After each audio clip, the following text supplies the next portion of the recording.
एक गांव में दो दोस्त रहते थे। एक का नाम राजा, दूसरे का नाम रवि था। राजा पढ़ने में बहुत होशियार था, वहीं रवि पढ़ने में थोड़ा कम औसत था। दोनों में दोस्ती बहुत अच्छी थी। दोनों इंजीनियरिंग की पढ़ाई करने के लिए बाहर चले गए। कुछ समय बाद दोनों दोस्त अपना वास्तुकार का काम शुरू किया। राजा जो पढ़ने में अच्छा था, बड़ी अच्छी अच्छी बिल्डिंग्स बनाने लगा। राजा के द्वारा बनाई गई बिल्डिंग्स बड़े ही सुंदर और सभी छोटी छोटी चीज़ों का अच्छे से ख्याल रखा कर बनाई होती थी। और वहीं दूसरी तरफ रवि की बिल्डिंग्स देखने में कुछ खास नहीं होती थी और रवि की बिल्डिंग्स में छोटी छोटी बारीक चीज़ों का भी ख्याल नहीं रखा जाता था। दोनों की वास्तुकला में जमीन आसमान की फर्क था, पर फिर भी रवि की बिल्डिंग्स की हमेशा ही तारीफ की जाती और राजा की वास्तुकला की कहीं भी कोई चर्चा नहीं होती थी।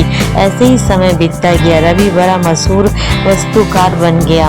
वहीं दूसरी तरफ राजा जो सुंदर और मजबूत बिल्डिंग्स बनाता था, मशहूर नहीं हो पाया। पर राजा के काम के बहुत सारे कद्रदान बन गए थे, जो जानते थे कि राजा का काम रवि के काम की तुलना में ज़्यादा अच्छा है। रवि जो भी बिल्डिंग्स बनाता उसे हर अखबार और समाचार में बड़े अच्छे तरह से दिखाया जाता और उसकी प्रशंसा की जाती। रवि का काम लोगों को कम पसंद आता, पर समाचार में प्रशंसा करने वाले रवि की ही तारीफ करते ना थकते। वही राजा का काम को लोग पसंद करते थे।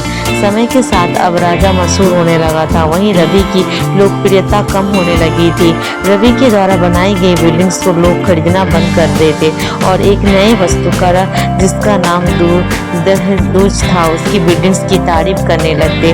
हालांकि दहूजा का काम भी किसी की प्रकार से रवि से अच्छा नहीं था। यह देखकर रवि परेशान होकर अपने एक पुराने प्रशासक के पास जाकर अपनी गलती के बारे में पूछता है कि आखिर वह अब क्या गलती कर रहा है जो उसके काम की सराहना नहीं होती।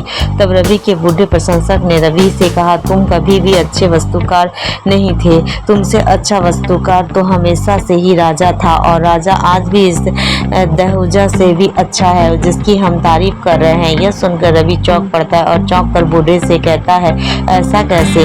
तब बूढ़ा उसे कहता है, हम लोग हमेशा उससे राजा की काबिलियत को जानते थे, पर हमने अपनी बातों से तुम्हें बड़ा बनाया था कि तुम हमेशा हमारे कृतज्ञ रहो और हमारे एहसानों में दबे रहो। अगर हम राजा की तारीफ कर देते तो राजा को उससे कोई फर्क नहीं पड़ता और वो कभी भी हमारे कहे अनुसार नहीं चलता, क्योंकि वो अपनी कीमत जानता है। बूढ़े की बात सुनकर रवि की आंखों में आंसू आ जाते हैं।